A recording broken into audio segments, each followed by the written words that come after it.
दोस्तों, हम आज अलजेब्रा का रिमाइंडर थ्योरम पर आधारित क्वेश्चन करेंगे। ये शेषफल प्रमेय पर आधारित क्वेश्चन है। ये बहुत इम्पोर्टेंट क्वेश्चन है, जिसे करना बहुत ही इजी है। हम इसे कैसे करेंगे आओ सीखते हैं। हमें दिया हुआ यदि बहुपद यानी कि पोलिनोमियल्स पी एक्स बराबर एक्स की power 4 minus 3x² plus 2x plus 1 को x माइनस 1 से भाग दिया जाए तो शेषफल क्या मिलेगा। तो इसे करने का बहुत ही आसान तरीका है। हम जिससे हमें भाग देना है उसके बराबर 0 लिख देते हैं। x माइनस 1 बराबर 0। तो यहाँ से x की वैल्यू फाइंड कर लेंगे। x का मान 1 आया। अब इस x के मान को बहुपद में एज इट इज़ रख देंगे।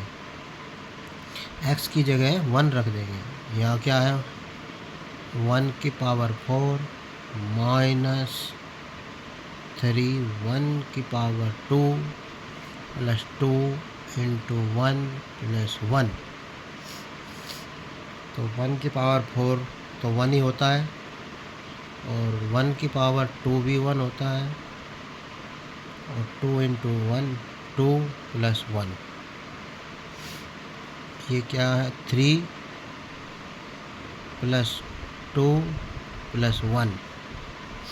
ये हो गया 3, 2 और 1 3।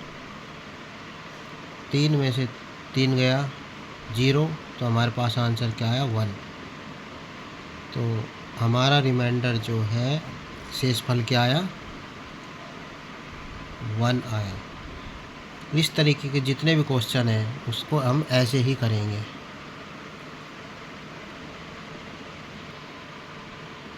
दोस्तों, अब हम दूसरा क्वेश्चन करेंगे।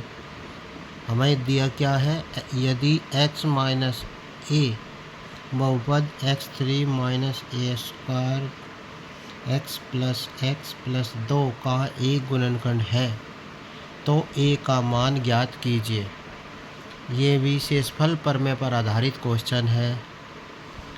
इसका स्टेटमेंट ये कहता है, जैसे हमें 8 दिया है, 8 में 2 भी होता है, तो 2 8 का एक गुणनखंड है।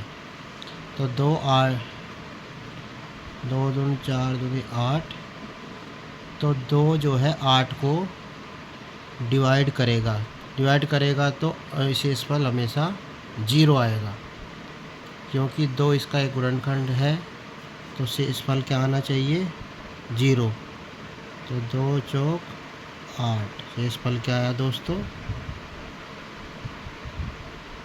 0।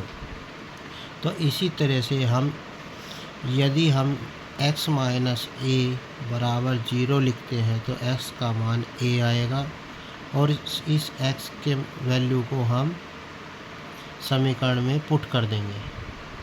तो आइए दोस्तों करते हैं। x³ minus ax² plus x plus 2, तो शेषफल क्या आना चाहिए, 0। तो 1³ minus a² into a plus a plus 2 बराबर क्या, 0। 1³ ये a² है, ये a है, तो 1³ प्लस a प्लस 2 बराबर 0। तो 1³ से 1³ कट जाएगा, हमारे पास बचा क्या, a प्लस 2 बराबर 0। तो जब हम इधर ये a इधर प्लस में है, उधर जाएगा तो माइनस में हो जाएगा। तो a की वैल्यू क्या आई, -2। तो हमारा कौन सा ऑप्शन है, a -2 हमारा ये वाला आंसर होगा।